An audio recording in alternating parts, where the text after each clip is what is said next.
Hello and welcome back to another Space Engineers showcase video. In today's video, we're looking at another very small, very compact fighter, and this one is called the Bovini, which is this lovely thing right here. So like I said, this is a very compact fighter that features 2 Gatling guns and 2 Gatling turrets to blast your enemies with. Pressing F10 and finding the Bovini in the spawn menu. There it is. This thing is 219 small blocks using no DLC packs and no mods. We can see there the only bit of information about it is that it's a space mini gunship, and that is that. So we'll give this a thumbs up, which I already have. We'll move all the way around to the very front. We'll have a quick look around the outside, and then we'll fly around for a bit, see how the thrusters can handle it, and then probably spawn something in and crash it into it. So at the very front here, this is what we get. Front and centre, we got ourselves a camera to aim our Gatling guns straight forwards and to get a good view at what's coming up against us. Just above that, a spotlight to light up the darkness, just in case your enemy is trying to hide in an asteroid, and well, you need to try and find them. On the left and right of that, we got some lovely white blocks, and just on the side of that, we got 2 Gatling guns for manual firepower. Right behind them, we then got some Gatling turrets for automated firepower, and right above that, a fighter cockpit to fly this thing around. As we were to move all the way around to the side, what we can see is a thruster pod made out of some hydrogen thrusters, which is the only form of thrust that appear on this ship. So we've got 1 facing forwards, we've got 2 on the side, and we've got 1 facing backwards, and that is on both sides.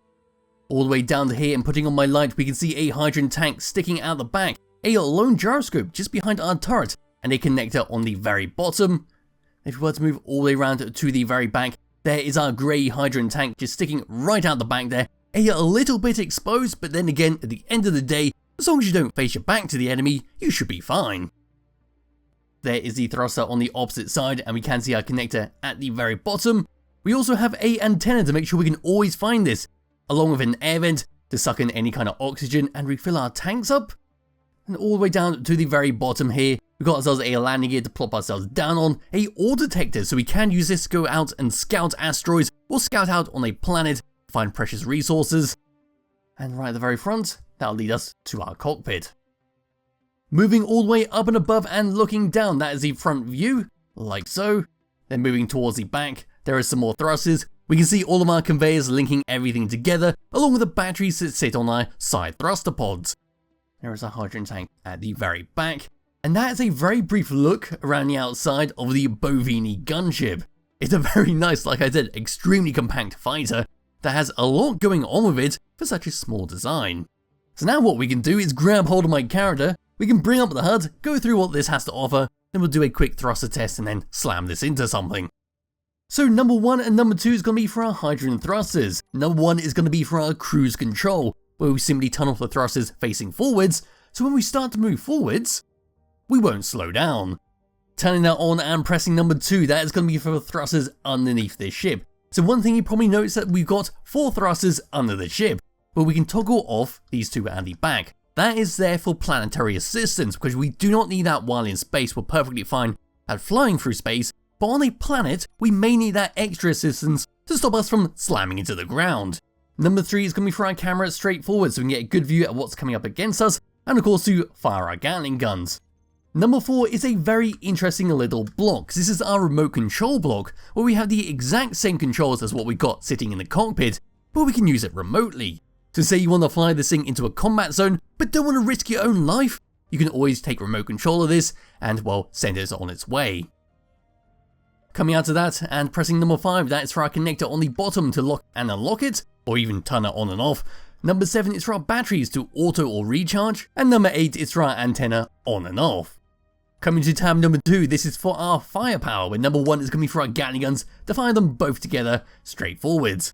Number 3 is to simply turn our turrets on and off, but if you were to turn it on, they are going to start moving around with their idle animation, and they'll lose their perfect symmetry with the ones at the front.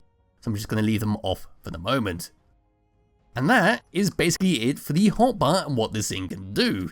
And as for a quick thruster test, this one is very well done. It is 10 seconds across the board, and that is forwards, backwards, left, right, in order to reach 100 meters per second.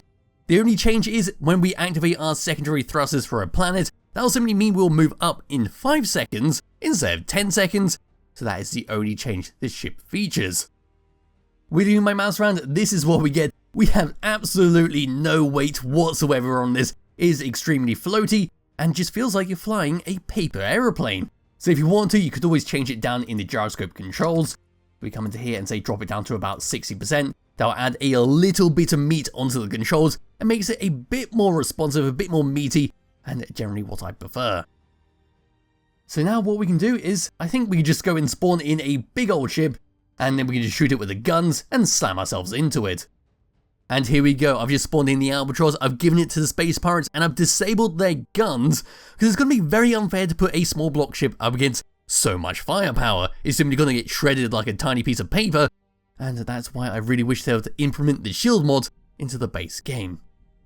But yes, as for the damage against some steel blocks just shooting around like so, our turrets doing whatever the hell they please, we can deal a nice lot of damage in a small amount of time. But like I said, a medium ship, a large ship, this thing's going to get torn to little shreds. There we are with that, and the final thing to do, of course, will be to slam ourselves straight into it. So reversing up 10 seconds to make sure we got a good enough run up into the ship. We'll try and slam ourselves straight into the hangar bay, and that'll be that. All the way forwards, we'll turn off our Gatling guns for the moment, there we go, and we'll start charging straight towards it. And as per usual, there'll be a link to it in the description below if you do wish to download and play around with this little ship. I highly recommend you do if you are looking for a small compact little fighter to play around in your world. And there'll also be a link to the Skybox in case you're interested. And there we go, that was a nice bit of damage. Not too sure what happened. I think the hydrogen tank at the back might have detonated and taken the whole front with it.